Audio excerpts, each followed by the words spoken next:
बिस्मिल्लाहिर्रहमानिर्रहीम। Dear students, अस्सलाम वालेकुम। वॉल्यूम 2 में हम आज क्वांटम मैकेनिक्स के जो रिमेनिंग एमसीक्यूज़ थे उनको डिस्कस करेंगे। याद रहे स्टूडेंट्स, इन एमसीक्यूज़ का आंसर देने के लिए आपको थ्योरी का पता होना चाहिए। थ्योरी कौन सी? जैसे कि इस लेक्चर में आज मैंने जो एमसीक्यूज़ जिन आर्टिकल से रेलिवेंट शेयर किए हैं उसमें आपके पास मेजर पोर्शन आ जाता है आइडेंटिकल पार्टिकल सिस्टम्स का, जिसमें हमने सारा कुछ स्टडी किया हुआ है। मेरे लेक्चर्स इस पर अवेलेबल हैं। जिन्होंने नहीं देखे वो ब्रीफ अगर थ्योरी देखना चाहते हैं तो वो मेरे लेक्चर्स ज़रूर देखें आइडेंटिकल पार्टिकल्स के ऊपर, जिसमें मैंने डिस्टिंग्विशेबल, इनडिस्टिंग्विशेबल और poly exclusion principal, bosons, fermions, उनका सारा ब्रीफ डिस्कस किया है। उसके बाद मैंने मूव किया है अप्रोक्सीमेशन मेथड्स के ऊपर, जिसमें मैंने 3 अप्रोक्सीमेशन मेथड्स को डिस्कस किया है, जिसमें परटर्बेशन थ्योरी है, डब्ल्यू मेथड है, वेरिएशनल मेथड है। उसके बाद मैंने अप्रोक्सीमेशन मेथड्स के बाद जो मूव किया है वो है बोन्स अप्रोक्सीमेशन के ऊपर और स्कैटरिंग थ्योरी के ऊपर। तो मेरे आज के तमाम जो एमसीक्यूज़ हैं वो इन तमाम आर्टिकल्स के ऊपर बेस करते हैं।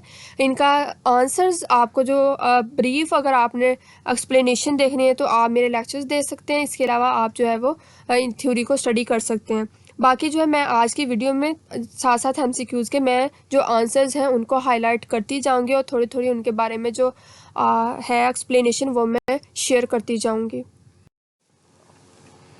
तो अगर हम एमसीक्यू नंबर 1 की बात करते हैं, which physical system involves many particles, ऐसा कौन सा सिस्टम है जिसमें आपको 4 ऑप्शंस अवेलेबल हैं।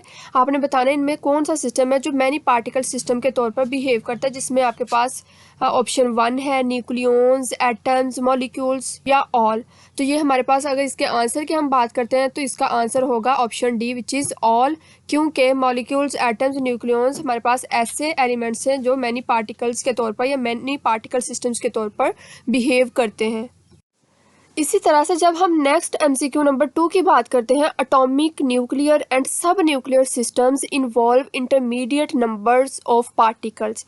एटॉमिक, न्यूक्लियर या सब न्यूक्लियर सिस्टम के अंदर जो नंबर ऑफ पार्टिकल पाए जाते हैं उनकी क्या रेंज है। आपको 4 ऑप्शंस अवेलेबल हैं और इसका जो करेक्ट आंसर है वो है option number A. Option number A में है आपके पास 2 to 300 जो पार्टिकल्स हैं एटॉमिक, न्यूक्लियर या सब न्यूक्लियर सिस्टम्स के अंदर वो पाए जाते हैं। इंटरमीडिएट रेंज होती है और ये भी आपके पास मैनी पार्टिकल सिस्टम के तौर पर बिहेव करते हैं। उसके बाद MCQ number 3, solids, fluids and gases are many body system because they involve number of particles. इसी तरह से ये भी आपके पास एग्जांपल है, सॉलिड, फ्लूइड और लिक्विड्स भी आपके पास मैनी बॉर्डर या मैनी पार्टिकल सिस्टम्स कहलाते हैं और इसके अंदर जो रेंज होती है पार्टिकल्स के एग्जिस्ट करने की वो ऑप्शन नंबर बी 10⁻23 की रेंज में पाए जाते हैं।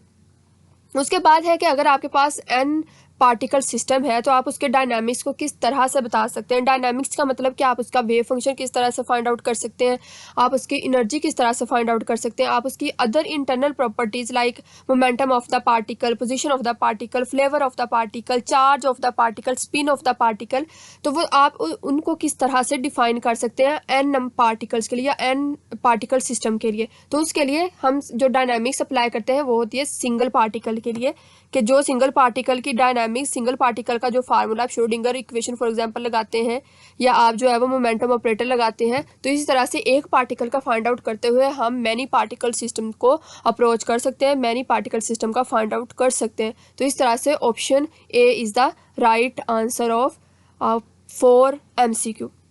उसके बाद 5th MCQ, the state of a system of n spinless particle is described by. तो किसी भी सिस्टम, चाहे वो 1 पार्टिकल सिस्टम हो, 2 पार्टिकल सिस्टम हो, कोई भी n पार्टिकल सिस्टम हो, कोई भी क्वांटम पार्टिकल सिस्टम हो, तो उसकी स्टेट को डिफाइन करने के लिए आपको हमेशा जो चीज़ चाहिए होती है, जो बेसिक फैक्टर, जो बुनियादी फैक्टर है, वो होता है आपके पास वेव फंक्शन, ऑप्शन सी। उसके बाद the value wave function for n particle system is, किसी n पार्टिकल सिस्टम के लिए वेव फंक्शन आप किस तरह से लिखते हैं। आप जानते हैं वेव फंक्शन को हमेशा जो है वो स्टेट वेक्टर्स जो कि कैट्स वेक्टर होते हैं, आप उनको साई, फाई, एक्साई, काई किसी के साथ भी रिप्रेजेंट कर सकते हैं, उनको आप हमेशा जो है वो एज अ स्टेट वेक्टर या कैट वेक्टर के तौर पर रिप्रेजेंट करते हैं। तो किसी भी सिस्टम, चाहे वो 1 पार्टिकल हो या चाहे वो n पार्टिकल सिस्टम हो, उसकी स्टेट को हम कैट फाई, जैसे कि मैंने बताया कि इनसे रिप्रेजेंट करते हैं। तो इसी तरह से फिर आपके लिए अगर आपके पास number of particle n particle system है तो वो आपके पास फिर हो जाएगा हर एक के लिए पोजीशन 1, 2, 3 यानी उसके कोऑर्डिनेट्स में डिवाइड हो जाएगा। जैसे कि आपको यहाँ पे ऑप्शंस में A B C D options given है, तो बी और सी में आपको R1 R2 up to Rn और T ये वो कोऑर्डिनेट्स हैं जिनके ऊपर स्टेट फंक्शन बेस कर रहा है। तो इनमें से कौन सा जो आंसर है वो करेक्ट होगा, तो option B is the right answer, because ये आपके पास जो है स्टेट वेक्टर यहाँ पे जो साई है वो स्टेट वेक्टर को रिप्रेजेंट कर रहा है। R1 R2 R3 up to Rn और T जो है उसके पोजीशन कोऑर्डिनेट्स को रिप्रेजेंट कर रहे हैं। नेक्स्ट अगर MCQ नंबर 7 की बात करते हैं, the probability of finding n particles in a system is, किसी n पार्टिकल सिस्टम में पार्टिकल की प्रोबेबिलिटी क्या होगी। तो इसके भी 4 ऑप्शंस गिवन है। तो आप जानते हैं बाय अप्लाइंग प्रोबेबिलिटी फार्मूला, जिसमें क्या होता है हम स्टेट वेक्टर जो होता है या स्टेट फंक्शन होता है उसका हम स्क्वायर राइट करते हैं, उसका हम मॉड लेते हैं, मॉड के स्क्वायर के इक्वल होता है, और साथ में हर जो इंडिविजुअल पोजीशन होती है जैसे कि R1 R2 R3 वो आपके पास वॉल्यूम के तौर पर बिहेव करते हैं और उनका आप लेते हैं क्यूब। तो इस तरह से जो ऑप्शन डी है यहाँ पे वो नज़र आ रहा है कि ये आपके पास करेक्ट आंसर होगा, क्योंकि यहाँ पे जो आप देख सकते हैं कि जो स्टेट वेक्टर है उसका यहाँ पे स्क्वायर गिवन है और बाकी हर इंडिविजुअल पोजीशन का क्यूब अवेलेबल है। इसी तरह से MCQ number 8, the normalisation condition of the state is given by. तो नॉर्मलाइजेशन कंडीशन से भी आप वाकिफ़ हैं कि आप क्या करते हैं स्टेट वेक्टर का स्क्वायर और इसी प्रोबेबिलिटी डेंसिटी को जो है आप जब इंटीग्रेट कर देते हैं और वो आंसर इक्वल टू 1 आता है तो वो आपके पास फिर कहलाता है नॉर्मलाइजेशन कंडीशन। तो इसमें आपके पास जो करेक्ट आंसर है वो डी है। आपने जो है ध्यान से देखकर टिक करना है, मार्क करना है, क्योंकि यहाँ पे हर इंडिविजुअल का जो है आप देखिए इंटीग्रेट आपको नज़र आ रहा है, इंटीग्रल नज़र आ रहा है, इसी तरह से वेव फंक्शन का इंटीग्रेशन आपको नज़र आ रही है। तो आंसर इक्वल टू 1 आना चाहिए। जब 1 होगा तो वो आपके पास नॉर्मलाइजेशन कंडीशन होगी, नॉर्मलाइजेशन कंडीशन को होल्ड करता होगा, लेकिन अगर 1 के इक्वल नहीं होगा तो नॉर्मलाइजेशन कंडीशन नहीं होगी। तो नेक्स्ट जब हम MCQ नंबर 9 की बात करते हैं, the wave function psi evolves in time according to the time dependent Schrodinger equation. कोई आपके पास स्टेट या वेव फंक्शन जैसे कि यहाँ पे मैंने रिप्रेजेंट किया है उसको साई के साथ, इवॉल्व करता है, ग्रो करता है टाइम के अकॉर्डिंग, तो फिर टाइम डिपेंडेंट श्रोडिंगर इक्वेशन क्या होगी। तो मैंने हर एक जो यहाँ पे ऑप्शन गिवन है उसमें कोई ना कोई मिस्टेक रखी है, लेकिन इसमें एक करेक्ट आंसर है और वो है ऑप्शन नंबर डी, क्योंकि ये वो आपके पास फार्मूला है या वो आपके पास रिज़ल्ट है या एक्सप्रेशन है जो कि श्रोडिंगर टाइम डिपेंडेंट इक्वेशन कहलाता है या श्रोडिंगर टाइम इंडिपेंडेंट इक्वेशन के लिए होल्ड करता है, जिसमें iota h cut partial over partial t और साथ में स्टेट फंक्शन होता है is equal to Hamiltonian of that state function आ जाता है आपके पास। Next MCQ number 10, the form of Hamiltonian is obtained by generalising the one particle Hamiltonian.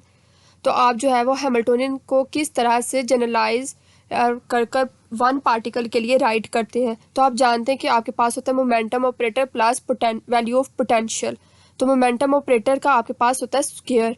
तो यहाँ पे जो ऑप्शन ए है is the right answer, where P square represents the momentum over 2m के साथ हम उसको डिवाइड करते हैं, प्लस वी आर और V into R represents the potential या potential energy of the particle. उसके बाद है MCQ number 11, operators corresponding to different particles commute. कि आपके पास जो डिफरेंट पार्टिकल्स के ऑपरेटर्स होते हैं वो कम्यूट करते हैं। The commutation relation between the position and momentum operators are, कि जैसे आप कम्यूटेशन रिलेशंस राइट करते हैं कम्यूटेटर्स के अंदर, और आप जानते हैं कि जो कम्यूटेटर्स क्या होते हैं, जो भी आप एक्सप्रेशन इस ब्रैकेट के अंदर इस तरह से जो आपके पास कैपिटल ब्रैकेट होती है इसमें राइट करते हैं, और इनसाइड द फंक्शन आप यहाँ पे एक कोमा राइट करते हैं। तो जो उन फंक्शंस के दरमियान कोमा राइट करते हैं और आप क्या करते हैं जो फंक्शंस होते हैं वो एज अ कम्यूटेशन फंक्शन कहलाते हैं और इस ब्रैकेट को आप कम्यूटेटर ब्रैकेट कहते हैं। तो ये आपके पास अगर इस तरह से दो कोऑर्डिनेट्स हो जो कि पोजीशन और मोमेंटम के कोऑर्डिनेट्स हो और मल्टी पार्टिकल या मैनी पार्टिकल सिस्टम हो, तो फिर उनमें कम्यूटेशन रिलेशन के लिए इनमें से कौन सी जो वैल्यू है वो होल्ड करेगी। तो यहाँ पे इसका जो करेक्ट आंसर है आपके पास वो है option D, which is all, because यहाँ पे x और p जो ऑप्शन ए है इसमें x रिप्रेजेंट कर रहा है पोजीशन कोऑर्डिनेट को और p रिप्रेजेंट कर रहा है मोमेंटम कोऑर्डिनेट को। तो जब आपके पास इनके जो सबस्क्रिप्ट में यानी jth पार्टिकल है पोजीशन का और मोमेंटम का x के पार्टिकल है, तो फिर अगर दोनों डिफरेंट पार्टिकल हों तो फिर आप उसको राइट करेंगे aorta H cut delta function j और k। जे के लिए, यानी सेकंड जो आपके पास पार्टिकल है उसके रिस्पेक्ट। और अगर आपके पास दोनों फंक्शन सेम है, जैसे ऑप्शन नंबर बी में नज़र आ रहा है, दोनों पोजीशन के कोऑर्डिनेट्स हैं, पोजीशन के आपके पास कोऑर्डिनेट्स हैं, और ऑप्शन सी में दोनों मोमेंटम के हैं, बट उनकी जो फर्दर उनकी कोऑर्डिनेट्स फर्दर उनके अगर हम बात करते हैं जिसमें कि जे पार्टिकल्स की बात करते हैं, तो पोजीशन में बी ऑप्शन में पोजीशन पार्टिकल्स के लिए एक जेथ पार्टिकल है और एक केथ पार्टिकल है, तो ये दोनों फिर डिफर करेंगे तो ये इक्वल टू 0 होगा।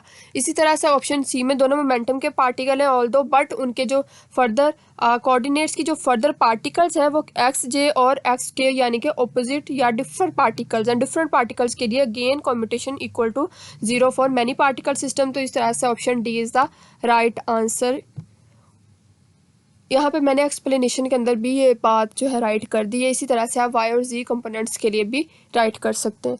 उसके बाद अगर हम एमसीक्यू नंबर 12 की तरफ मूव करते हैं, in the case where the potential V is time independent, कि जब आपके पास पोटेंशियल जो वी है जिसको हम पोटेंशियल एनर्जी भी कहते हैं पार्टिकल्स की, उसको टाइम इंडिपेंडेंट हम लिखते हैं स्टेशनरी स्टेट्स के लिए, तो फिर वेव फंक्शन की वैल्यू क्या होगी? और वेव फंक्शन की जो वैल्यू है वो आपको यहाँ पर गिवन है।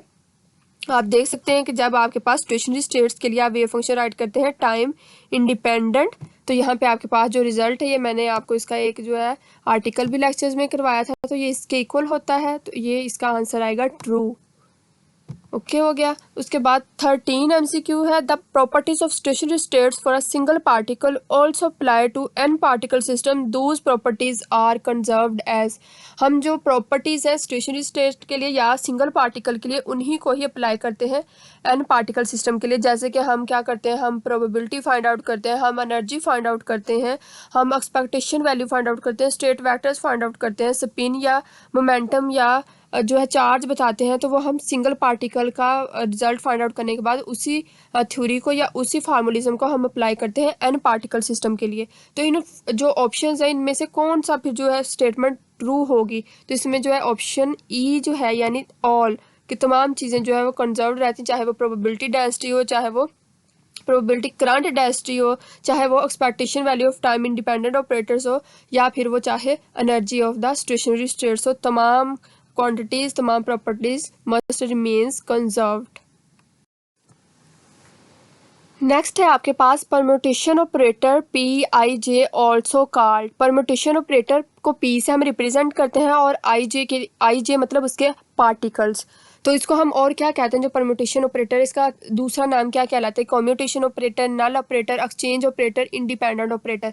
जैसे कि हम जानते हैं जो परम्यूटेशन ऑपरेटर होता है वो पार्टिकल्स को इंटरचेंज कर देता है। For example I J particle है हमारे पास, तो आफ्टर परम्यूटेशन वो जे आई पार्टिकल्स हो जाएंगे, यानी आई पार्टिकल इंटरचेंज हो जाएगा जे पार्टिकल के साथ और जे इंटरचेंज हो जाएगा आई पार्टिकल के साथ। तो इस तरह से परम्यूटेशन ऑपरेटर को हम एक्सचेंज ऑपरेटर कहते हैं, यानी option C is the right answer. Next है chi I represents the coordinates of. जो हम किसी भी फंक्शन की स्टेट को या किसी भी सिस्टम की स्टेट को हम डिफरेंट स्टेट वेक्टर से रिप्रेजेंट कर सकते हैं, जैसे मैंने बताया साई फाई काई एक्साई काई। तो इसी तरह से यहाँ पे आपको एक फंक्शन नज़र आ रहा है जो कि एक्साई आई की फॉर्म में है, तो ये किन कोऑर्डिनेट्स को रिप्रेजेंट करता है? पोजीशन या स्पिन, पोजीशन या momentum, momentum and energy, none of these. तो मैंने कहा कि इनके आंसर्स देने के लिए या इनकी एक्सप्लेनेशन ब्रीफ में स्टडी करने के लिए आपको हम लेक्चर्स देखना होंगे, क्योंकि जो हमने यहाँ पे स्टेट फंक्शन लिया था वो पोजीशन और स्पिन को रिप्रेजेंट कर रहा था। तो इसलिए यहाँ पे जो इसका करेक्ट आंसर है वो है ऑप्शन ए, स्पिन और पोजीशन। स्पिन को हम मोस्टली एस आई से रिप्रेजेंट करते हैं और पोजीशन को हम आर आई से रिप्रेजेंट करते हैं। उसके बाद परम्यूटेशन ऑपरेटर, परम्यूटेशन के लिए जो है ऑप्शन जो हमने नेक्स्ट जो एमसीक्यू नंबर 16 है कि P I J is equal to P J I, के जो परम्यूटेशन पी आई जे है यानी आई जे पार्टिकल की सीक्वेंस इक्वल टू होती है जे आई पार्टिकल की सीक्वेंस के। क्या ये ट्रू है या फॉल्स है? यस इट इज़ ट्रू, क्योंकि परम्यूटेशन का मतलब ही ये है कि हम जो है वो पार्टिकल को एक्सचेंज कर रहे हैं, इंटरचेंज कर रहे हैं। तो दोनों ही सिचुएशंस आपके पास ट्रू है, चाहे वो आई जे की फॉर्म में हो या जे आई की फॉर्म में हो।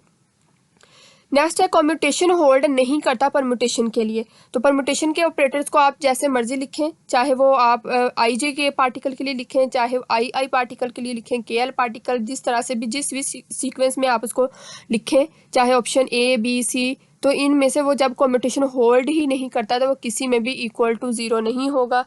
तो इस तरह से आप उसको कह सकते हैं इसका option D is the right answer, क्योंकि परम्यूटेशन के अंदर कॉम्पिटिशन होल्ड ही नहीं करता।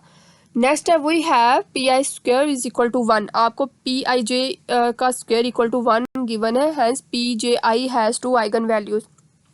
परम्यूटेशन को राइट करने के डिफरेंट जो है तरीके हैं, जिसमें एक तरीका ये भी है जो आपको एमसीक्यू नंबर 18 में नज़र आ रहा है, P I J square is equal to 1। ये आपके पास जनरल एक्सप्रेशन या जनरल जो मेथड है, फार्मूला है राइट करने का, वो यही है, P I J square is equal to 1। इसका मतलब है कि आप 2 टाइम्स ऑफ परम्यूटेशन अप्लाई करते हैं और 2 टाइम परम्यूटेशन अप्लाई करने के बाद जो आपके पास आइगन वैल्यू आती है वो प्लस और माइनस की फॉर्म में आती है, यानी पॉजिटिव और नेगेटिव दोनों ही आपके पास वैल्यूज आएंगे। पॉजिटिव हमेशा जो है वो सिमेट्रिक फंक्शंस को रिप्रेजेंट करेगी और नेगेटिव हमेशा जो है वो एंटी सिमेट्रिक फंक्शंस को रिप्रेजेंट करेगी। तो अब यहाँ पे क्वेश्चन ये राइज होता है कि वैल्यू आएगी कौन सी, पॉजिटिव और नेगेटिव तो आएगी, ये तो क्लियर हो गया, लेकिन 1 2 3 4 इनमें से कौन सी होगी। तो आपके पास यहाँ पे गिवन है P I J square is equal to 1, it's mean option A is the right answer.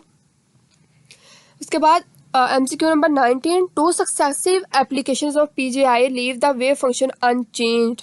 PIJ हो या PJI हो, आपके पास जब आप 2 बार किसी भी फंक्शन के ऊपर इसको अप्लाई करते हैं परम्यूटेशन ऑपरेटर को, तो फंक्शन आपके पास अनचेंज रह जाता है। मतलब कि जो जिस फंक्शन से आपने स्टार्ट लिया होता है, आप मेजरमेंट करने के बाद और परम्यूटेशन उसके ऊपर 2 बार अप्लाई करने के बाद आप जो रिजल्ट गेट करते हैं वो इनिशियल जो फंक्शन होता है उसी के साथ रिजेंबल कर रहा होता है, उसी के साथ जो है वो उसी के जैसा नज़र आ रहा होता है। तो इसलिए इसकी जो स्टेटमेंट है ये आपके पास ट्रू स्टेटमेंट कंसिडर होगी। नेक्स्ट है the wave function corresponding to eigen values +1। अभी मैंने बताया है कि जब भी जो +1 है या पॉजिटिव वैल्यूज है वो हमेशा आपके पास होंगी। आप जो वेव फंक्शन है उसको हम कहेंगे symmetric wave function. So option A is the right answer. Similarly MCQ number 21, -1 values के लिए जो है आपके पास आइगन वैल्यू जब -1 होगी तो wave function anti symmetric wave function कहलाएगा। उसको हम रिप्रेजेंट करते हैं साई ए से और सिमेट्रिक वेव फंक्शन को हम रिप्रेजेंट करते हैं साई एस से।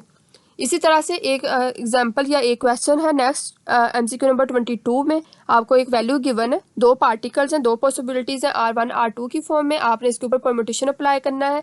और ये भी मैंने लेक्चर्स में बताया था कि जितने पार्टिकल्स हैं उसी हिसाब से आप परम्यूटेशंस अप्लाई करते हैं। अब जैसे कि यहाँ पे R1 और R2 पार्टिकल्स हैं, तो यहाँ पे जो पॉसिबिलिटीज़ है पार्टिकल्स के इंटरचेंज होने की वो 1 2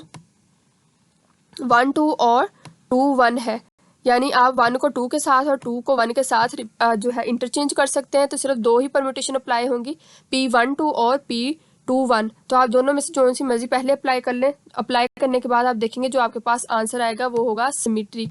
तो मैंने जो इसको सॉल्व करके देखा मेरे पास आंसर आ रहा है सिमेट्रिक। तो आप भी इसको इसी तरह से फिर सॉल्व करें, तो आप मुझे बताइएगा कि आपका आंसर क्या आता है। नेक्स्ट है आपके पास उसी तरह की एक और एग्जांपल है, एक वेव फंक्शन गिवन है, 2 पार्टिकल्स पे बेस कर रहा है, साथ में राइट हैंड साइड पर गिवन है आपको एक फंक्शन और आपने इसके ऊपर जो परम्यूटेशन अप्लाई करना है जस्ट 1 परम्यूटेशन है जो कि 1 2 यानी 1 और 2 पार्टिकल्स को इंटरचेंज करेंगे और इसको आप अप्लाई करेंगे इस स्टेट के ऊपर जो आपको गिवन है। R1 और R2 उसके पोजीशन कोऑर्डिनेट्स हैं, रिप्रेजेंट करें तो आप देखेंगे रिजल्ट आपके पास जो आएगा वो रिजेंबल करेगा इसके ऑप्शन ए के साथ। Option A is the right answer, क्योंकि आप जो स्टेट होगी उसके ऊपर आप परम्यूटेशन अप्लाई करेंगे और परम्यूटेशन अप्लाई करने का मैंने आपको मेथड बताया हुआ है कि आप क्या करते हैं, जिस पार्टिकल के लिए परम्यूटेशन अवेलेबल होती है या गिवन होती है या पॉसिबल होती है, आप उन पार्टिकल्स को इंटरचेंज कर देते हैं और इंटरचेंज करने के बाद आप देखते हैं कि आपके पास जो सिंप्लीफाई करने के बाद रिजल्ट क्या आता है। तो रिजल्ट 2 ही सिचुएशन में आता है, या तो वो सिमेट्रिक या एंटी सिमेट्रिक, या positive value is also known as symmetric and negative value is also known as anti symmetric. Next आपके पास जो MCQ नंबर 24 है इसमें भी सेम आपके पास एक फंक्शन गिवन है, लेकिन यहाँ पे जो चेंज है वो 4 पार्टिकल्स 4 पोजीशंस है। स्टेट फंक्शन में 4 पार्टिकल्स है और जो आपने परम्यूटेशन अप्लाई करना है वो P12 और P14 है, यानी आप इनमें से दोनों में से जो से मर्जी पहले अप्लाई कर लें, चाहे 1 4 पहले अप्लाई कर लें और 1 2 बाद में, चाहे 1 2 पहले अप्लाई कर लें 1 4 बाद में। तो इस तरह से अप्लाई करने के बाद आप देखेंगे कि जो आपके पास रिजल्ट आएगा वो ऑप्शन ए के साथ रिजेंबल करेगा। तो ये अगेन एक परम्यूटेशन का क्वेश्चन है कि परम्यूटेशन अप्लाई करें किसी स्टेट के ऊपर। तो इसी तरह से यहाँ पे जो पॉसिबिलिटी अराइज होती है ना, मैंने आपको ये बताया था लेक्चर के अंदर कि अगर 4 पार्टिकल्स हों 3 पार्टिकल्स हों तो उतनी ही पॉसिबिलिटीज़ आपके पास इंक्रीज़ हो जाती हैं। जो अगर इसी तरह से अगर आपके पास 3 पार्टिकल्स हों 1 2 और 3, तो आप फिर इनको जो चेंज करने का मेथड भी आपके पास चेंज होता जाएगा, जैसे कि फिर 2 1 3, इसी तरह से 3 1 2, इसी तरह से आपके पास जो है 4 पार्टिकल्स के लिए फर्दर इंक्रीज हो जाता है कि आप इतनी पॉसिबिलिटीज़ में उनको इंटरचेंज कर सकते हैं या परमुटेशन अप्लाई कर सकते हैं। नेक्स्ट है the single particle states are also known as, जो सिंगल पार्टिकल स्टेट होता है उसको हम ऑर्बिटल्स भी कहते हैं। आपके पास जो आइडेंटिकल पार्टिकल सिस्टम या मैनी पार्टिकल सिस्टम है उसमें सिंगल पार्टिकल स्टेट को ऑर्बिटल बी कहते हैं। इसके बाद total energy is the sum of the single particle energy and that total wave function is the product of the orbitals. Yes it is true, क्योंकि हमारे पास जो मैनी पार्टिकल सिस्टम है उसमें जो टोटल एनर्जी होती है वो सम होती है हर जो इंडिविजुअल पार्टिकल होता है उसकी एनर्जी के सम के, और जो टोटल वेव फंक्शन होता है वो प्रोडक्ट होता है, उसको हम मल्टीप्लाई करते हैं हर जो सिंगल पार्टिकल का वेव फंक्शन होता है जिसको ऑर्बिटल कहते हैं उसके प्रोडक्ट के। तो सिंपल लैंग्वेज में यूँ कहेंगे वेव फंक्शन जो होता है प्रोडक्ट की फॉर्म में राइट किया जाता है और एनर्जी हमेशा समीशन फॉर्म में या सम में लिखी जाती है।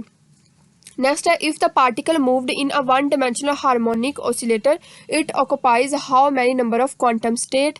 तो जैसे कि यहाँ पे वन डायमेंशनल की बात हो रही है, वन डायमेंशनल हार्मोनिक ऑसिलेटर, जितनी डायमेंशंस में आपके पास पार्टिकल की मूवमेंट होगी उतनी ही उसके पास जो है वो उसकी क्वांटम स्टेट्स इंक्रीज होंगी। अगर आपके पास अलोंग एक्स एक्सिस है तो इट्स मीन पार्टिकल सिर्फ अलोंग एक्स एक्सिस ही मूव कर रहा है, यानी 1D है। अगर अलोंग, इसी तरह से अगर अलोंग वाई एक्सिस है तो इट्स मीन यहाँ पे भी आपके पास पार्टिकल एक ही डायरेक्शन में मूव कर रहा है। इसी तरह से अगर आपके पास जी एक्सिस है तो इसका मतलब भी यही है कि पार्टिकल एक डायरेक्शन में मूव कर रहा है। लेकिन अगर यूं कहा जाए कि पार्टिकल एट अ टाइम इस तरह के सिस्टम में है जिसमें एक्स वाई जी तीनों ही उसकी जो है वो अलोंग तीनों एक्सिस के उसकी मूवमेंट पॉसिबल है, तो फिर आपके पास जो क्वांटम स्टेट्स हैं या नंबर ऑफ क्वांटम स्टेट्स होंगी वो उसी तरह से 3 हो जाएंगे।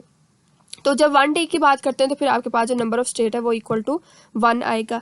इसी तरह से जो आपके पास मैनी पार्टिकल सिस्टम्स होते हैं जिसमें पार्टिकल्स की स्टेट्स जो है वेरी करने के चांसेस ज़्यादा होते हैं, तो मैक्सिमम जो 3 स्टेट्स में ही पार्टिकल जो है मूव कर सकता है, तो इस तरह से फिर वो आपके पास आ जाते हैं 3 पार्टिकल सिस्टम या उनकी स्टेट्स आ जाती हैं 3 स्टेट्स।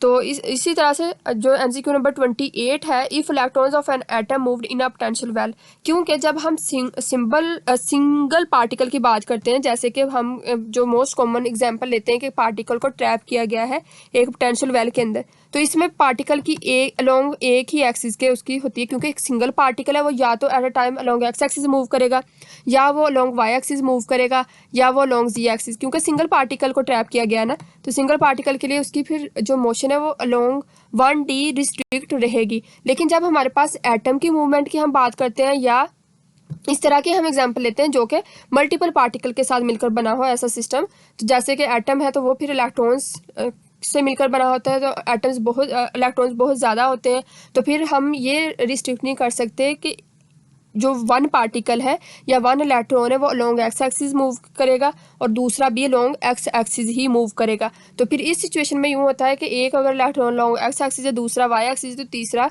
जी एक्सिस, तो इस तरह से फिर इस सिचुएशन में जो हमारे पास क्वांटम स्टेट्स वेरी करने के चांसेस हैं वो option C is the right answer, क्योंकि फिर मैनी पार्टिकल्स हो जाएंगे तो वो फिर तीनों एक्सिस की तरफ मूव कर सकते हैं।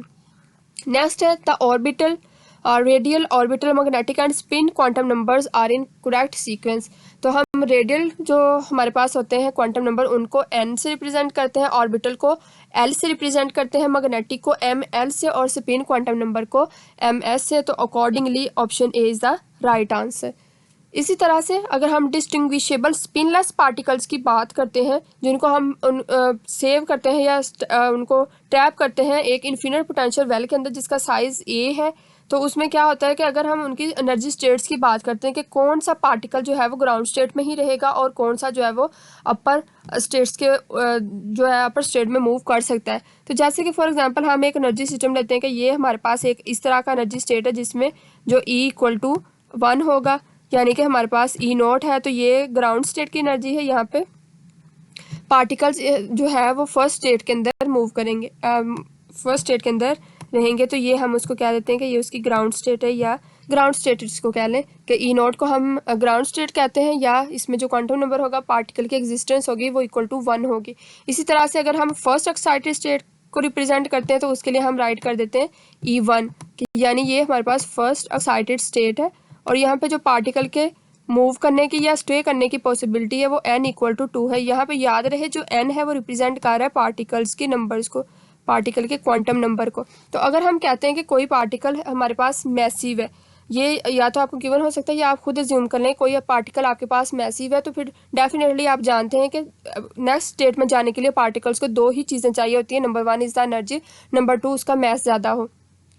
तो जब हम कह रहे हैं कि किसी पार्टिकल का मैस ज़्यादा है, स्पिनलेस पार्टिकल है और मैस उसका ज़्यादा है, तो जैसे कि यहाँ पे गिवन है कि third particle is the massive particle, तो फिर थर्ड पार्टिकल के नेक्स्ट स्टेट में मूव करने के ब्राइट चांसेस है। तो इसके लिए फिर जो हम क्वांटम नंबर राइट करते हैं n1 n2 n4 तमाम जो है वो ग्राउंड स्टेट में ही रहेंगे।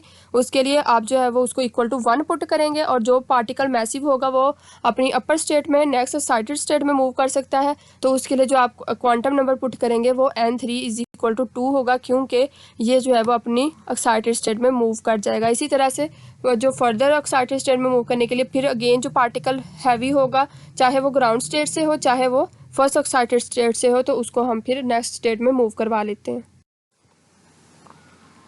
नेक्स्ट है आपके पास identical classical particles do not lose their identity, they are distinguishable. क्या ये स्टेटमेंट ट्रू है या फॉल्स है?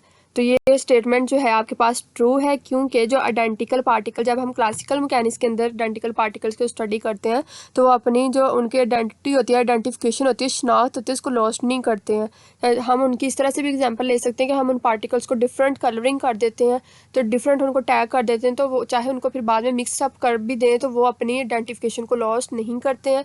तो इसलिए ये स्टेटमेंट ट्रू होगा। 32 MCQ number, identical quantum particles are truly indistinguishable. तो अगर हम आइडेंटिकल पार्टिकल्स को क्वांटम मैकेनिक्स के अंदर स्टडी करते हैं तो फिर वो आपके पास इनडिस्टिंग्विशेबल होते हैं, उनको हम जो है वो ईजिली आइडेंटिफाई नहीं कर सकते, वो अपनी आइडेंटिटी को लॉस्ट कर देते हैं। तो इसलिए ये स्टेटमेंट भी आपके पास ट्रू स्टेटमेंट होगा।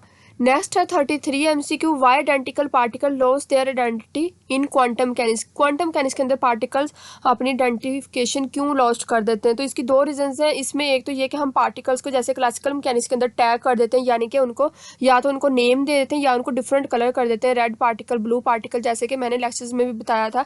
लेकिन क्वांटम मैकेनिक्स के अंदर इस तरह का कोई सिनेरियो एग्जिस्ट नहीं करता, हम पार्टिकल्स को टैग नहीं कर सकते, उनको कलर नहीं दे सकते।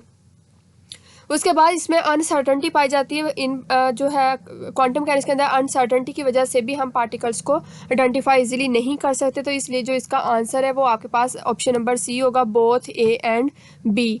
The electron, proton and neutron are. जो इलेक्ट्रॉन, प्रोटॉन, न्यूट्रॉन है, ये किसकी एग्जाम्पल है? तो हम जानते हैं नेचर में 2 टाइप ऑफ पार्टिकल्स एग्जिस्ट करते हैं, जो कि मैटर और एंटी मैटर होते हैं। तो दो ही तरह के पार्टिकल्स पाए जाते हैं, मैटर और एंटी मैटर, जिसमें आपके पास मैटर्स में आ जाते हैं जैसे कि आपके पास फोटॉन्स, न्यूट्रॉन्स, जो है वो अल्फा पार्टिकल्स। ये आपके पास वो पार्टिकल्स हैं जो बोसॉन्स भी कहलाते हैं और मैटर भी कहलाते हैं। और इस तरह से जो है इलेक्ट्रॉन, न्यूट्रॉन और आपके पास जो है वो प्रोटॉन, ये आ जाते हैं फर्मियोन्स में, फर्मियोनिक प्रॉपर्टीज़ रखते हैं। इनको जो है ये फर्मी डायराक स्टैटिस को भी होल्ड करते हैं। जो बोसॉन्स हैं वो बोस-आइंस्टाइन स्टैटिस को होल्ड करते हैं। तो बोसॉन्स और फर्मियोन्स आपके पास दो ही काइंड्स की जो पार्टिकल्स एग्जिस्ट करते हैं। तो इसमें जो है हमारे पास MCQ नंबर 34, इसमें जो कि इलेक्ट्रॉन, प्रोटॉन और न्यूट्रॉन का पूछा जा रहा है, तो वो आपके पास होते हैं फर्मियोन्स। फर्मियोन्स की एग्जाम्पल है, तो इसलिए हम यहाँ पे फर्मियोन को हाईलाइट कर देंगे। नेक्स्ट है MCQ number 35, the alpha particle, photon and neutron are. तो ये आपके पास बोसॉन्स की एग्जांपल है। Boson is the right answer. ये हम सब जो है वो एक्सप्लेनेशन में पहले पढ़ चुके हैं और हम जानते भी हैं। उसके बाद 36 MCQ, the wave function of electron, proton and neutron. अब जैसे कि इलेक्ट्रॉन, प्रोटॉन, न्यूट्रॉन आपके पास जो है वो फर्मियोन्स हैं, तो फर्मियोन्स का जो वेव फंक्शन है वो हमेशा एंटी सिमेट्रिक होता है और इसको आप साई ए से रिप्रेजेंट करते हैं। आप स्टेट वेक्टर को साई के साथ और साथ में यहाँ पे स्मॉल ए राइट करते हैं स्मॉल लेटर्स में, जो कि साई ए या एंटीसिमेट्रिक वेव फंक्शन को रिप्रेजेंट करता है। इसी तरह से जो अल्फा पार्टिकल, फोटॉन और न्यूट्रॉन्स होते हैं, उनका जो वेव फंक्शन है वो आपके पास सिमेट्रिक वेव फंक्शन होता है। इस तरह से इनकी जो स्पिन है इन पार्टिकल्स की, जो आपके पास बोसोनिक पार्टिकल्स होते हैं इनके स्पिन इंटीग्रल स्पिन होती है, और जो फर्मियोनिक या फर्मियोन्स होते हैं इनकी जो आपके पास स्पिन होती है वो हाफ ओड इंटीग्रल स्पिन होती है। तो इस तरह से जो 38 MCQ है इसमें पूछा गया है कि जो आपके पास इंटीग्रल स्पिन गिवन है तो किन किन पार्टिकल्स की ये स्पिन होगी। तो ये यहाँ पे आंसर ए इसका जो है राइट है। जो आपके पास बोसोन्स होते हैं उनकी स्पिन इंटीग्रल स्पिन होती है। इसी तरह से फर्मियोन्स की हाफ इंटीग्रल स्पिन, तो 38 MCQ का आंसर बी आपके पास करेक्ट होगा। उसके बाद 39 MCQ, every single particle state can be occupied by at most one fermion या इलेक्ट्रॉन, दिस इज कॉल्ड। अब जैसे कि हम जानते हैं इलेक्ट्रॉन जो है वो एग्जाम्पल है फर्मियोन की या फर्मियोनिक सिस्टम की या फर्मी डायरेक्ट स्टैटिक्स की। तो इस तरह से एक ऐसी क्वांटम स्टेट जो कि एट अ टाइम एक सिंगल पार्टिकल ही ऑक्युपाई कर सकता है। तो ये कौन सा प्रिंसिपल कहता है? Uncertainty principle, Pauli exclusion principle, Horn's principle, symmetry principle. तो हम जानते हैं, हमने पिछली क्लासेस में पढ़ा है, हमने अभी भी क्वांटम मैकेनिक्स में हम क्वांटम मैकेनिक्स के पॉइंट ऑफ व्यू से हम जानते हैं कि पॉली एक्सक्लूजन प्रिंसिपल कहता है कि at the same time single state को सिंगल इलेक्ट्रॉन या सिंगल फर्मियोन ही जो है ऑक्युपाई कर सकता है। तो इसलिए ये यहाँ पे आपके पास जो आंसर होगा वो Pauli exclusion principle is the correct answer. Next है आपके पास, with the reference of symmetrization postulate the states of systems containing N identical particles are either totally symmetric or totally antisymmetric under the interchange of any pair of particles, and states with mixed symmetry do not exist। हम सिमेट्राइजेशन postulate की यहाँ पे एक statement right की गई है जो कि आपके पास पूछा गया है कि ये ट्रू है या फॉल्स है। तो ये ट्रू है क्योंकि सिमेट्राइजेशन पास्टुलेट हमें कहता है कि जो मिक्स स्टेट है किसी भी पार्टिकल के लिए या interchange of any pair of particle exist नहीं करता। जो उनका वेव फंक्शन है वो या तो टोटली सिमेट्रिक होगा या फिर टोटली एंटी सिमेट्रिक होगा। मिक्स्ड सिचुएशन या इंटरमीडिएट सिचुएशन होल्ड नहीं करती symmetrization postulate for N identical particles के लिए। नेक्स्ट है पार्टिकल्स विद इंटीग्रल स्पिन और नाउन एज बोसोन्स। जो बोसोनिक पार्टिकल्स होते हैं या जिनके स्पिन इंटीग्रल स्पिन होती है तो उनकी स्टेट्स किस टाइप की होती हैं? तो उनकी स्टेट्स आपके पास सिमेट्रिक स्टेट्स कहलाती हैं। इसी तरह से पार्टिकल जो कि हाफ ऑर्डर इंटीग्रल स्पिन रखते हैं और फर्मियोन्स कहलाते हैं। तो उनकी जो स्टेट्स टाइप होती है वो एंटी सिमेट्रिक स्टेट टाइप होती है। इसी तरह से फर्मियोन जो है वो फर्मी डायरेक्ट स्टैटिक्स को होल्ड करते हैं और जो बोसोन्स होते हैं वो बोस आइंस्टाइन स्टैटिक्स को होल्ड करते हैं। इसी तरह से the wave function of a system of identical bosons के लिए जो वेव फंक्शन होगा वो टोटली सिमेट्रिक होगा। इसी तरह से जो फर्मियोन्स हैं उनका वेव फंक्शन सिमेट्राइजेशन पास्टुलेट के लिए टोटली एंटी सिमेट्रिक होगा। इसी तरह से alpha particles consist of nuclei that are composed of. Alpha particle is an example of composite particle. जो हमारे पास डिफरेंट पार्टिकल्स के कम्बिनेशन से पार्टिकल्स बनते हैं उनको हम कहते हैं कंपोजिट पार्टिकल्स, जिसमें एक मशहूर example, famous example alpha particle की है। और अल्फा पार्टिकल के अंदर कितने जो है वो पार्टिकल्स एग्जिस्ट करते हैं, यहाँ पे आपको ऑप्शंस गिवन है जिसमें 2 neutrons, 2 protons, 2 electrons, 2 protons, 2 neutrons, 2 photons, 1 electron, 1 proton, 1 neutron. तो हम जानते हैं जो अल्फा पार्टिकल कन्फिग्रेशन है वो है option A is the right answer. 2 neutrons और 2 प्रोटॉन्स का कम्बिनेशन होता है अल्फा पार्टिकल, जिसको हम हीलियम एटम भी कहते हैं। इसी तरह से typical example of composite particles, और कौन सी एग्जांपल्स है कंपोजिट पार्टिकल की? अल्फा पार्टिकल तो है, ये भी हमें पता है। उसके बाद पाइऑन्स, प्रोटॉन, न्यूट्रॉन, क्या ये भी कंपोजिट पार्टिकल्स में आते हैं? Yes, all these are the composite particles of a system. Next है आपके पास quarks are elementary particles having spin. जो क्वार्क्स आपके पास एलिमेंट्री पार्टिकल्स होते हैं और इनकी स्पिन क्या है, तो ये हमने लेक्चर्स में भी डिस्कस किया था। क्वार्क्स आपके पास वो पार्टिकल्स होते हैं जिनकी स्पिन आपके पास होती है 1/2। Option is the right answer. 1/2 वाले पार्टिकल्स आपके पास या हाफ स्पिन रखने वाले पार्टिकल्स आपके पास कहलाते हैं क्वार्क्स पार्टिकल्स।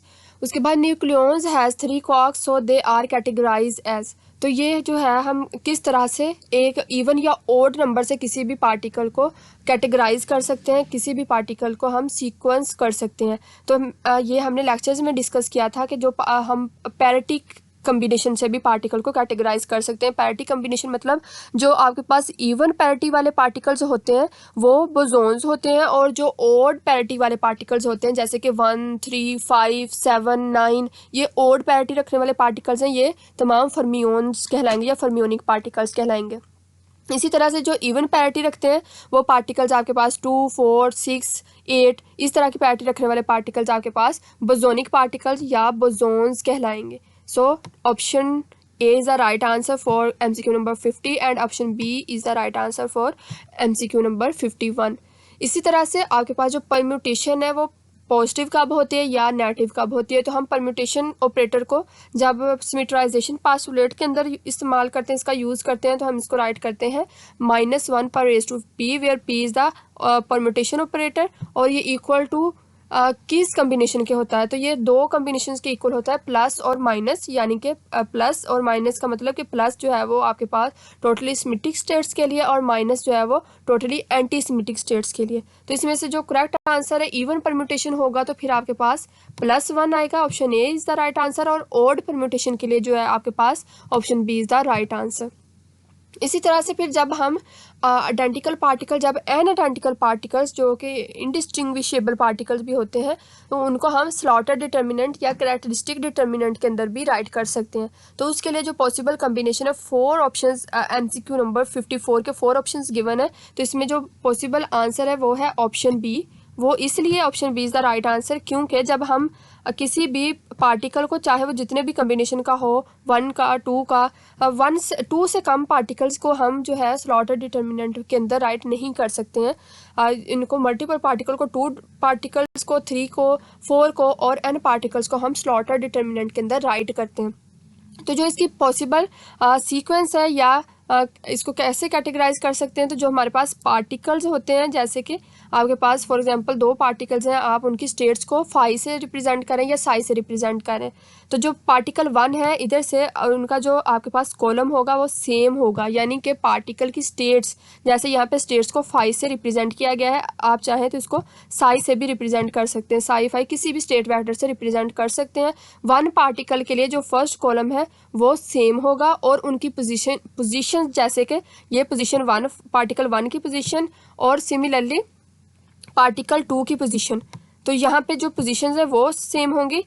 यानी आपके पास जो हॉरिजॉन्टल में है, हॉरिजॉन्टल में आपके पास पार्टिकल्स की पोजीशन सेम होनी चाहिए और जो वर्टिकली है वो पार्टिकल की स्टेट्स सेम होनी चाहिए।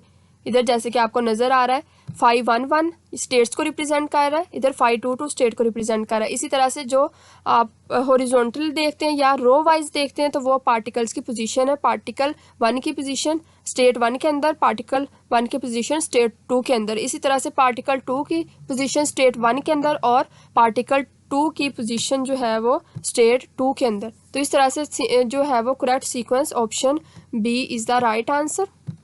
इसी तरह से आपके पास फर्दर पॉसिबिलिटीज़ भी हो सकती हैं। 3 पार्टिकल्स के लिए, 4 पार्टिकल्स के लिए स्टेट्स चेंज हो सकती हैं, 5 के अलावा साई हो सकता है, एक्साई हो सकता है, कोई भी और स्टेट्स हो सकती हैं। तो आप जो है उनको सीक्वेंस से जो है ध्यान से टिक कीजिएगा। नेक्स्ट है 55 MCQ, bosons tend to condense all in the same state, the ground state known as. अब हम जानते हैं कि जो फर्मियोन्स है वो तो पॉली एक्सक्लूजन प्रिंसिपल को होल्ड करते हैं कि सेम स्टेट के अंदर मोर देन 1 इलेक्ट्रॉन या 1 फर्मियोन एग्जिस्ट नहीं कर सकता। बट व्हाट अबाउट बोसोन्स, क्या बोसोन्स भी पॉली एक्सक्लूजन प्रिंसिपल को होल्ड करते हैं? अगर नहीं करते तो क्यों नहीं करते? तो बोसोन जो है वो पॉली एक्सक्लूजन प्रिंसिपल को होल्ड नहीं करते हैं। क्यों नहीं होल्ड करते हैं? क्योंकि बोसोन जो है वो सेम टाइम पर सेम स्टेट के अंदर मोर देन 1 लाई कर सकते हैं। फॉर एग्जांपल हम ग्राउंड स्टेट की ही बात करते हैं। ग्राउंड स्टेट के अंदर आपके पास 1, 2, 3 इस तरह कम्बिनेशन ऑफ जो है बोसोन्स एग्जिस्ट कर सकते हैं और इसी फिनोमेना को हम कहते हैं बोसोन कंडेंसेशन। और बोसोन जो है वो पॉली एक्सक्लूजन प्रिंसिपल को इसलिए होल्ड नहीं करते हैं। नेक्स्ट है आपके पास the approximation methods mostly deals with the time independent Hamiltonians along with. जो आपके पास अप्रोक्सीमेशन मेथड्स होते हैं, ऐसे मेथड्स जिनको हम ऐसी प्रॉब्लम्स को सॉल्व करने के लिए इस्तेमाल करते हैं जिनका सॉल्यूशन क्वांटम मैकेनिक्स के अंदर 100% अवेलेबल नहीं होता है, तो हम फिर उनको अप्रोक्सीमेशन मेथड्स लगाकर अप्रोक्सीमेट सॉल्यूशंस फाइंड आउट करने की कोशिश करते हैं। तो उन मेथड के लिए एक तो टाइम इंडिपेंडेंट हैमिल्टोनियंस इन्वॉल्व होते हैं, दूसरा कौन सी जो नेसेसरी थिंग है इनमें होनी चाहिए, composite states, bound states, stationery states या ग्राउंड स्टेट। तो ये जो आपके पास अप्रोक्सीमेशन मेथड्स होते हैं ये होल्ड करते हैं या हम इनको अप्लाई करते हैं स्टेशनरी स्टेट्स के लिए, कि स्टेट्स जो है वो स्टेशनरी होती हैं। उसके बाद कितने टास्क के अप्रोक्सीमेशन मेथड जो है सिचुएशन स्टेट्स पर अप्लाई कर सकते हैं। तो according to quantum point of view और जहाँ तक हमने थ्योरेटिकल स्टडी किया है, तो 3 अप्रोक्सीमेशन मेथड्स हम अप्लाई करते हैं सिचुएशन स्टेट्स के ऊपर, जिनमें आपके पास आ जाते हैं पर्टर्बेशन थ्योरी है, वेरिएशनल मेथड है और WKB मेथड है। हर एक का अपना एरिया ऑफ एप्लीकेबिलिटी है, सबको हम जो है वो सेम टाइम पर अप्लाई नहीं करते, हर एक की अपनी रिक्वायरमेंट है। ऐसे प्रॉब्लम जिनमें आपको स्लाइड डिफरेंस चाहिए होता है, यानी स्लाइड जो है उनमें चेंजेस रिक्वायर्ड होते हैं, जो कि आपको एक नाउन थिंग से थोड़ा स्लाइड चेंज होता है किसी भी प्रॉब्लम के अंदर, तो उनके लिए जो हम अप्रोक्सीमेशन मेथड अप्लाई करते हैं उसको हम कहते हैं पर्टर्बेशन थ्योरी। और इसी तरह से फिर जो हम उसके अंदर चेंजेस करते हैं, जो चेंजेस करते हैं हम एनर्जी की फॉर्म में और वेव फंक्शन की फॉर्म में, जो करेक्शंस करते हैं उनको हम फिर नाउन वैल्यूज़ के अंदर ऐड कर कर टोटल जो है हम वेव फंक्शन या एनर्जी फाइंड आउट करते हैं। इसके अलावा हम पर्टर्बेशन थ्योरी के ऊपर फर्स्ट ऑर्डर और सेकेंड ऑर्डर करेक्शंस भी करते हैं। इसी तरह से when we have only a qualitative idea about the form of wave function we should apply. जब हमें किसी भी वेव फंक्शन के बारे में क्वालिटेटिव आइडिया होता है, क्वालिटेटिव का मतलब कि ब्रीफ आइडिया, तो वो फिर उसके लिए हम कौन सा मेथड अप्लाई करते हैं। तो उसके लिए जो मेथड एप्लीकेबल है वो है वेरिएशनल मेथड। वेरिएशनल मेथड जो है आप इसको उस सिचुएशन में लगाते हैं जब आपके पास स्लाइट वेरिएशंस आपको चाहिए होती हैं। यहाँ पे अब जो बात याद रखने वाली स्लाइट डिफरेंस की बात नहीं हो रही, स्लाइट वेरिएशंस यानी कि स्टेशनरी स्टेट्स के लिए तो ये एप्लीकेबल है मेथड, लेकिन हम वेरिएशनल मेथड में ग्राउंड स्टेट के अलावा या जिस स्टेट को भी हम इनिशियल स्टेट के तौर पर ले रहे हैं, फॉर एग्जांपल हम ग्राउंड स्टेट को ही या ई नोड को हम इनिशियल स्टेट ले रहे हैं, तो इस ग्राउंड स्टेट से हम जो है फ्यू एक्साइटेड स्टेट पर भी मूव कर सकते हैं by using the variational method. कुछ जो है इसकी एक्साइटेड स्टेट तक मूवमेंट पॉसिबल है, इसीलिए हम इसको, इसमें स्लाइट वेरिएशंस होती है तो इसलिए हम इसको फिर वेरिएशनल मेथड भी कहते हैं। इसी तरह से the WKB method is useful for a system for which the classical limit is valid. Yes, WKB method जो है हम उस सिचुएशन में अप्लाई करते हैं जब हमारे पास जो वेरिएशंस हों वो क्लासिकल लिमिट को या क्लासिकल लिमिट को होल्ड करवाते हुए हम कैलकुलेट करते हैं, तो ये आपके पास स्टेटमेंट ट्रू है। उसके बाद हम जब पर्टर्बेशन थ्योरी की बात करते हैं तो पर्टर्बेशन थ्योरी बेस करती है हैमिल्टोनियंस के ऊपर। हैमिल्टोनियन को हम फर्दर फिर श्रोडिंगर वेव इक्वेशन अप्लाई करते हुए सॉल्व करते हैं। तो जो हैमिल्टोनियन होता है उसको हम डिवाइड कर देते हैं 2 हिस्सों में। 2 हिस्से कौन से होते हैं, एक हमारे पास वो पार्ट होता है जो कि हमें एग्जैक्टली नाउन होता है या एग्जैक्टली सोल्वेबल पार्ट होता है, और एक वो होता है जो कि परटर्ब्ड पार्ट होता है जिसमें करेक्शन रिक्वायर्ड होती है। तो इन दोनों को फिर सम करके हम टोटल हैमिल्टोनियन फाइंड आउट कर सकते हैं। तो इसका जो करेक्ट सोल्यूशन है वो है ऑप्शन ए, क्योंकि यहाँ पे जो एच है वो रिप्रेजेंट कर रहा है total Hamiltonian of the system को, और जो एच नोड है वो रिप्रेजेंट कर रहा है noun Hamiltonian of the system को, और एच पी जो है वो परटर्ब्ड, पी जो है पर्टर्बेशन के लिए और एच पी जो है रिप्रेजेंट कर रहा है perturbed Hamiltonian of the system को। उसके बाद convergence exist in perturbation theory, statement true और false. Yes it is true, क्योंकि पर्टर्बेशन थ्योरी में या पर्टर्बेशन थ्योरी की जो आप अगर वैलिडिटी की बात करते हैं तो वैलिडिटी के लिए कन्वर्जेंस एग्जिस्ट करना पर्टर्बेशन थ्योरी के अंदर मस्ट है। उसके बाद 64 MCQ, the perturbed Hamiltonian HP is equal to, जो परटर्ब्ड हैमिल्टोनियन उसको हम फर्दर रिप्लेस कर देते हैं एक फैक्टर के साथ, उस फैक्टर को क्या कहते हैं या उसकी क्या वैल्यू है, तो वो होता है lambda W, where lambda represents the perturbation parameter और W represents the perturbation operator. जब भी हम ऑपरेटर राइट करते हैं हम उसके ऊपर कैप इंसर्ट करते हैं, तो जो आपके पास कैप वैल्यूज़ होती हैं वो कहलाती हैं ऑपरेटर्स। तो जो लैम्डा W है ये हमारे पास HP हैमिल्टोनियन या परटर्ब्ड हैमिल्टोनियन के वैल्यू के इक्वल होता है। उसके बाद लैम्डा की वैल्यू जो है वो किस नोयत की होनी चाहिए पर्टर्बेशन थ्योरी के अंदर, क्या वो ग्रेटर देन 1 होनी चाहिए या -1 या लेस देन 1। तो क्या है इसके लिए जो करेक्ट है पॉसिबिलिटी वो है ऑप्शन ए, कि आपके पास जो है वो लेस देन होनी चाहिए, स्मॉल वैल्यू होती है 1 से लैम्डा की। नेक्स्ट आपके पास आ जाता है the WKB method. WKB method का मतलब Wentzel Kramers Brillouin method can be viewed as quantum mechanical approximation, classical approximation, semi classical approximation, none of these. तो जो WKB मेथड है वो सेमी क्लासिकल अप्रोक्सीमेशन के तौर पर व्यू किया जाता है या इस्तेमाल किया जाता है, इसको यूज़ किया जाता है as a semi-classical approximation. The Wenzel-Kramers-Brion method is not useful for approximate treatments of system with slowly varying potential. तो ये स्टेटमेंट ट्रू होगा या फॉल्स, तो ये फॉल्स स्टेटमेंट है। हम इसको इसीलिए ही जो ब्रिलियंट ये वेंजल क्रैमर्स ब्लूनर मेथड है इसको हम अप्रोक्सीमेट ही करते हैं ऐसी सिस्टम की स्टेटमेंट्स को जो जिसमें जो पोटेंशियल होता है उसमें स्लोली वेरिएशन होती है by using semi classical approximation. उसके बाद most of our understanding about the structure of matter is extracted from, जो हम स्ट्रक्चर किसी भी मैटर के स्ट्रक्चर के बारे में हम जब स्टडी करते हैं तो उसके लिए जो हमारी अंडरस्टैंडिंग बेस करती है वो किस फिनोमेना के ऊपर बेस करती है, absorption of particles, stimulation of particles, scattering of particles, all of these. तो हम जानते हैं बाय स्कैटरिंग थ्योरी जो हमारे पास मोस्टली स्ट्रक्चर के मैटर के स्ट्रक्चर के बारे में जो हम इंफॉर्मेशन गेट करते हैं वो स्कैटरिंग ऑफ पार्टिकल्स से गेट करते हैं, यानी कि पार्टिकल जब स्कैटर्ड होते हैं तो फिर उस फिनोमेना को हम यूज़ करते हुए स्ट्रक्चर स्टडी करते हैं मैटर का। उसके बाद through scattering experiments important building blocks of matter have been discovered. Scattering experiment या स्कैटरिंग थ्योरी को यूज़ करते हुए कौन से बिल्डिंग ब्लॉक्स मैटर के जो है वो डिस्कवर्ड हो चुके हैं, जिसमें एटॉमिक न्यूक्लियस है, न्यूक्लियस है, वेरियस कॉक्स हैं। तो ये इसका जो आंसर है वो ऑप्शन डी है कि ये तमाम ही वो वाले बिल्डिंग ब्लॉक्स हैं जो कि स्कैटरिंग एक्सपेरिमेंट के थ्रू डिस्कवर किए गए। उसके बाद जो स्कैटरिंग पैरामीटर होता है इसमें या स्कैटरिंग थ्योरी के अंदर जो इम्पोर्टेंट एंगल होता है वो सॉलिड एंगल होता है और इसकी जो कैलकुलेटेड वैल्यू होती है वो होती है इक्वल टू, इसको हम रिप्रेजेंट करते हैं इसी फंक्शन के साथ गैमा या ओहम के साथ, डी ओहम के साथ। तो हम ये भी जानते हैं सॉलिड एंगल 2 डायमेंशनल एंगल होता है और इसकी वैल्यू जो है वो 2 पाई होती है।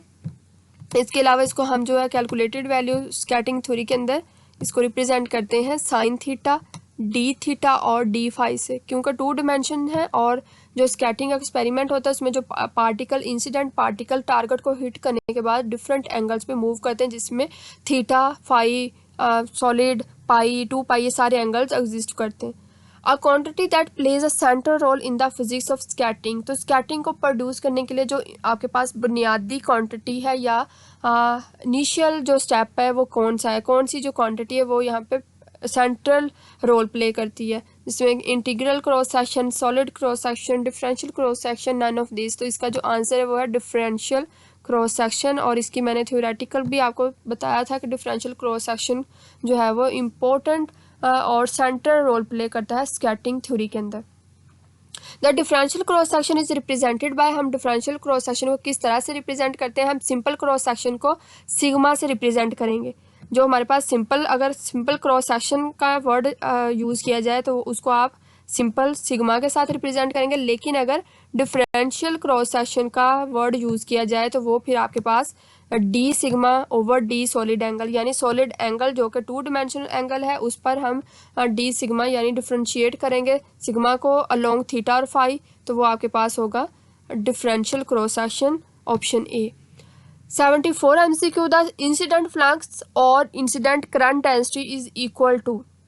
अब ये जो आपके पास करंट डेंसिटी आती कहाँ से है या इंसिडेंट फ्लक्स आता कहाँ से, तो जो आपके पास ये होता है डिफरेंशियल क्रॉस सेक्शन जो कि 73 MCQ में आपको नज़र आ रहा है, ये डायरेक्टली प्रोपोर्शनल होता है number of the incident particles के।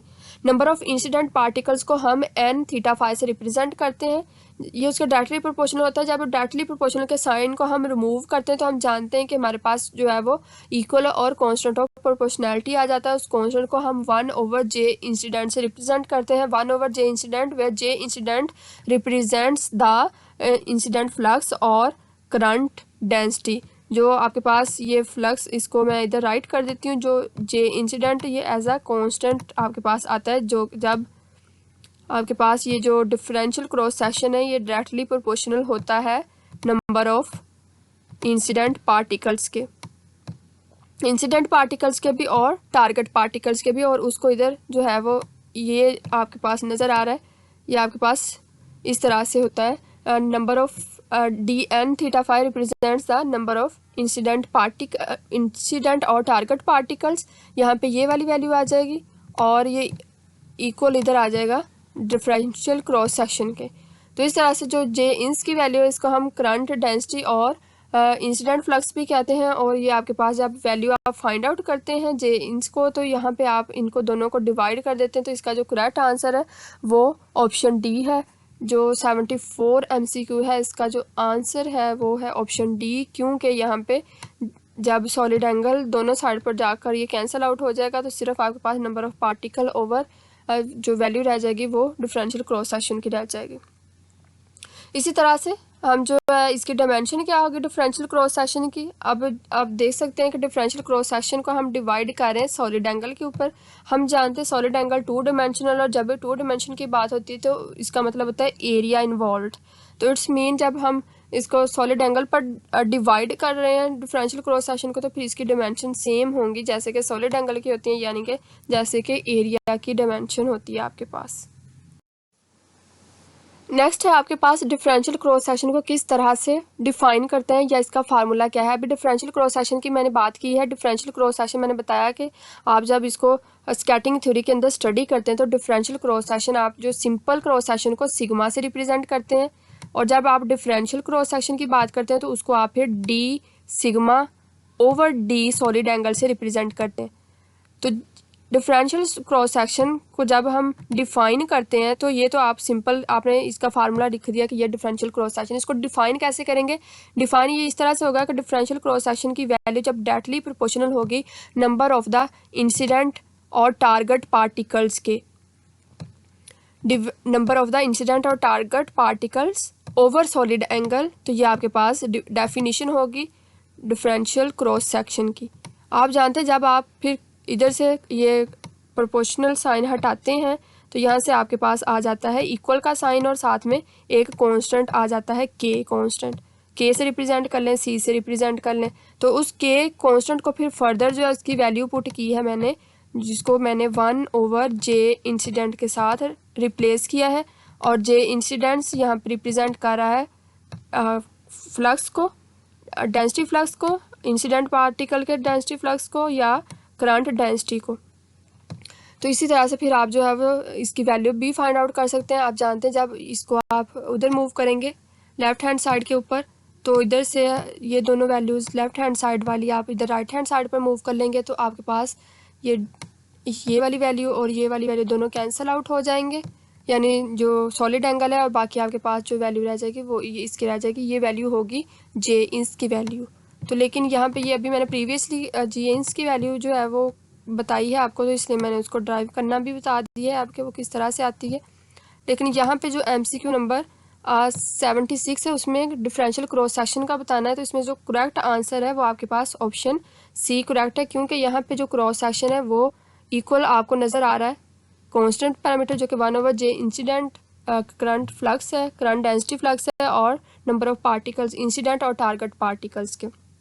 इसी तरह से laboratory frames are those frames in which, laboratory frames कौन से फ्रेम्स होते हैं जिनमें टारगेट पार्टिकल्स रेस्ट पे होते हैं या प्रोजेक्टाइल पार्टिकल्स रेस्ट पे होते हैं, या टारगेट पार्टिकल्स टारगेट जो होता है पार्टिकल हो या सिंगल पार्टिकल हो वो रेस्ट पे होता है। इसमें जो ऑप्शन बी है वो करेक्ट आंसर है, क्योंकि टारगेट जो है वो इनिशियली रेस्ट पे होता है, और जो प्रोजेक्टाइल है यानी जिस पार्टिकल को या जिस भी चीज़ को आपने प्रोजेक्ट किया होता है या मूव करवाया होता है टूवर्ड्स द टारगेट, वो आपके पास मूव कर रहा होता है। तो इनिशियली रेस्ट का मतलब बाद में टारगेट मूव कर सकते हैं, बट जब आपने अभी प्रोजेक्टाइल को मूव करवाया है टूवर्ड्स द टारगेट तब टारगेट जो है वो रेस्ट पे होगा। तो ऐसे आपके पास जो फ्रेम्स हैं वो लेबोरेटरी फ्रेम्स कहलाते हैं।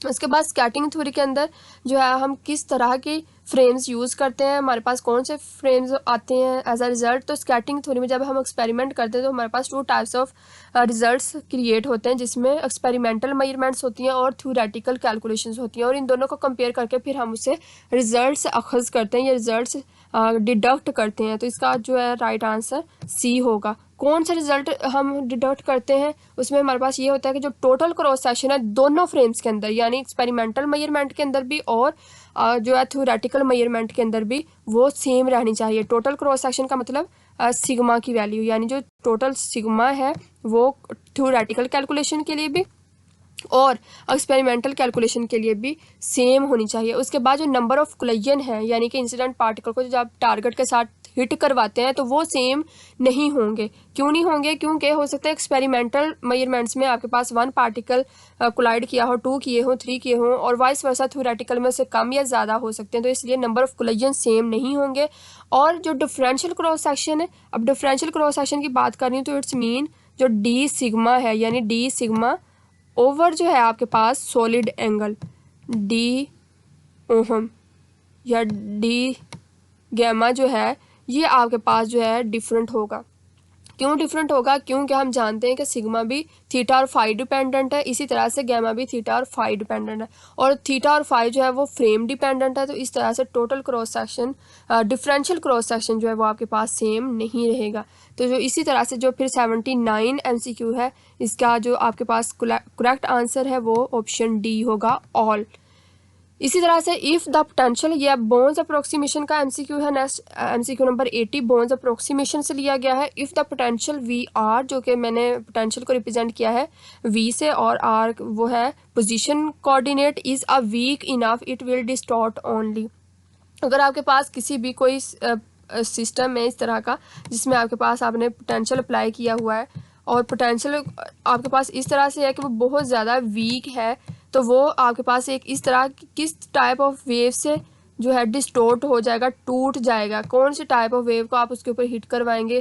क्या वो जो आपके पास वेव होगी वो हैवी पार्टिकल की इंसिडेंट से डिस्टोर्ट होगा, या फिर स्लाइटली इंसिडेंट प्लेन वेव से डिस्टोर्ट होगा, या फिर शार्पली इंसिडेंट से? तो इसका जो करेक्ट आंसर है with the help of bones approximation, अगर आपके पास जो है आप ये पोटेंशियल बहुत वीक होता है तो उस सिचुएशन में ये डिस्टोर्ट हो जाएगा स्लाइटली इंसिडेंट प्लेन वेव से। सिंपल और स्लाइटली आपके पास जो प्लेन वेव होगी उसके हिट करने से ही जो आपके पास पोटेंशियल है वो डिस्टोर्ट हो जाएगा, टूट जाएगा, और ये आपके पास ऑप्शन बी इसका राइट आंसर होगा। इसी तरह से in Born's approximation the transferred momentum is represented by the factor, जो पार्टिकल की हिटिंग से जब पोटेंशियल टूट जाएगा तो फिर उनकी जो मोमेंटम ट्रांसफर होगा उसको हम किस फैक्टर से या किस पैरामीटर से रिप्रेजेंट करते हैं? तो इसका आंसर है आपके पास डी, एच कट क्यू से। H cut as we know that is a constant and Q represent the charge on the incident particles. Next है आपके पास हम बोन्स अप्रोक्सीमेशन से ही रेलिवेंट के बोन्स अप्रोक्सीमेशन को हम अप्लाई ही क्यों करते हैं? कौन सी चीज़ को अप्रोक्सीमेट करने के लिए बोन्स अप्रोक्सीमेशन का इस्तेमाल होता है? क्या वो एनर्जी आइगन वैल्यू है, क्या वो वेव फंक्शन है, क्या वो ये दोनों ही वैल्यू है, या इसके अलावा कोई ऑपरेटर है या कुछ और चीज़ है कि जिसके लिए हम बोन्स अप्रोक्सीमेशन अप्लाई करते हैं? बोन्स अप्रोक्सीमेशन बोन पायनियर के नेम से, और अप्रोक्सीमेशन के ऐसी चीज़ जिसको हम उस चीज़ के सोल्यूशन के लिए इस्तेमाल करें कि जो कि अप्रोक्सीमेटेड हो या अप्रोक्सीमेट करने के लिए। तो इसका जो करेक्ट आंसर है वो है ऑप्शन ए। हम हमेशा वेव फंक्शन को अप्रोक्सीमेट करने के लिए बोन्स अप्रोक्सीमेशंस अप्लाई करते हैं। यहाँ पे वेव फंक्शन को साई आर से रिप्रेजेंट किया गया है। Psi is a straight vector और R is the position of the vector. उसके बाद नेक्स्ट टर्म है in elastic scattering the magnitude of K naught and K R. जो इलास्टिक स्कैटरिंग है यानी कि बोन्स अप्रोक्सीमेशन के अंदर इलास्टिक स्कैटरिंग होती है, और वो इलास्टिक स्कैटरिंग के अंदर जो फर्दर पैरामीटर है के नॉट एंड के, ये इक्वल होते हैं, 1 होते हैं, 0 होते हैं, या ऑपोजिट होते हैं। तो ये दोनों एक दूसरे के इक्वल होते हैं इलास्टिक स्कैटरिंग की सिचुएशन में। और के नॉट और के क्या है यहाँ पे, ये बेसिकली रिप्रेजेंट कर रहे हैं, अगर हम एच कट के जो कॉन्स्टेंट होता है एच कट के साथ हम के नॉट को भी मल्टीप्लाई कर दें, और इसी तरह से हम एच कट के साथ मल्टीप्लाई करवा दें के को, तो ये आपके पास बेसिकली रिप्रेजेंट करेंगे लीनियर मोमेंटम को। दोनों ही टर्म्स आपके पास रिप्रेजेंट करेंगी लीनियर मोमेंटम को। यहाँ पे मैं एल एम राइट कर रही हूँ, यानी कि लीनियर मोमेंटम। और अब दोनों में डिफरेंस क्या है? जो एच कट के है ये होगा आपके पास इंसिडेंट पार्टिकल का लीनियर मोमेंटम। एच कट के not is the linear momentum of the incident particle, और एच कट के जो है ये आपके पास जो मोमेंटम होगा ये स्कैटर्ड पार्टिकल का होगा। स्कैटर्ड पार्टिकल का लीनियर मोमेंटम आप एच कट के से रिप्रेजेंट करते हैं, स्कैटर्ड। इसी तरह से यहाँ पे ये जब इलास्टिक स्कैटरिंग होती है तो ये दोनों वैल्यूज़ एक दूसरे के इक्वल हो जाती हैं। तो इस तरह से जो आपके पास इसका आंसर होगा वो होगा ऑप्शन नंबर सी, यानी कि MCQ नंबर 83 का आंसर सी। इसी तरह the value of Q is, अब क्यू यहाँ पे क्या है? जो क्यू की वैल्यू हम किस तरह से फाइंड आउट करते हैं? क्यू है क्या? बेसिकली क्यू जो है वो आपके पास होता है charge of the incident particles, यानी कि क्यू जो है उसको हम किस तरह से रिप्रेजेंट करते हैं? ये क्यू जो है इसको हम राइट कर सकते हैं क्यू इज़ इक्वल टू, ये मैग्नीट्यूड होती है इन दोनों फैक्टर्स की, जो कि के नॉट और यहाँ पे के नॉट आ जाएगा और माइनस टाइम ऑफ के आ जाएगा, यानी कि इंसिडेंट पैरामीटर और स्कैटर्ड पैरामीटर की मैग्नीट्यूड जो है वो इस तरह से इक्वल हो गया। जब इसको हम फर्दर सॉल्व करते हैं तो ये फंक्शन हमारे पास साइन की फॉर्म में आता है, यानी 2k साइन थीटा बाई 2। तो इस तरह से इसका जो आंसर होगा वो आपके पास आ जाएगा ऑप्शन नंबर सी। उसके बाद नेक्स्ट टर्म में the Born's approximation is valid whenever the wave function is only slightly different from the incident plane wave. Is it true और false? Yes it is true. हम Born's approximation लगाते ही तब है जब wave function जो है वो स्लाइटली डिफरेंट होता है इंसिडेंट प्लेन वेव से। उसके बाद बोन्स अप्रोक्सीमेशन किन सिचुएशन में वैलिड होता है? जब हमारे पास जो एनर्जी होती है इंसिडेंट पार्टिकल्स की वो लार्ज होती है, लेकिन जो स्कैटरिंग पोटेंशियल्स होते हैं वो वीक होते हैं। तो option D is the right answer. आपके पास एनर्जी लार्ज होगी इंसिडेंट पार्टिकल्स की, जबकि पोटेंशियल जो है वो वीक होंगे। नेक्स्ट है MCQ 87, when the average interaction energy between the incident particle and the scattering potential is much smaller than the particles incident kinetic energy the scattered wave can be considered to are. ये एक complete मैंने definition right की है और इसका हमने बताना है कि ये किस वेव टाइप की डेफिनेशन है। क्या वो सर्कुलर वेव होती है जिसकी ये डेफिनेशन है, साइन वेव है, पोलराइज्ड वेव है, या प्लेन वेव है? तो प्लेन वेव की ये डेफिनेशन बेसिकली राइट की गई है, तो इसका आंसर है option D. 88 MCQ in partial wave analysis for elastic scattering the potential assume to be. अब ये पार्शियल जो है वेव एनालिसिस का मैंने 2 MCQ यहाँ पे इनपुट किए हैं, 88 और 89। तो पार्शल जो जिनको पार्शल वेव्स के बारे में थोड़ी बहुत हाव नाव है वो जानते हैं कि उसके अंदर इलास्टिक स्कैटरिंग के लिए जो पोटेंशियल होता है वो स्फीरिकली सिमेट्रिक होता है। Option C is the right answer.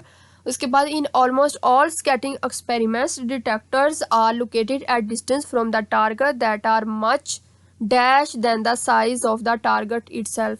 जो आपके पास डिटेक्टर्स होते हैं उनको लोकेट किया जाता है डिस्टेंस से, डिस्टेंस के ऊपर टारगेट के डिस्टेंस से, और वो डिस्टेंस कितना होता है, क्या वो टारगेट के अपने डिस्टेंस से या साइज से स्मॉलर होता है, लार्जर होता है, वाइडर होता है, या डीपर होता है? तो इसका जो करेक्ट आंसर है वो है option B is the larger.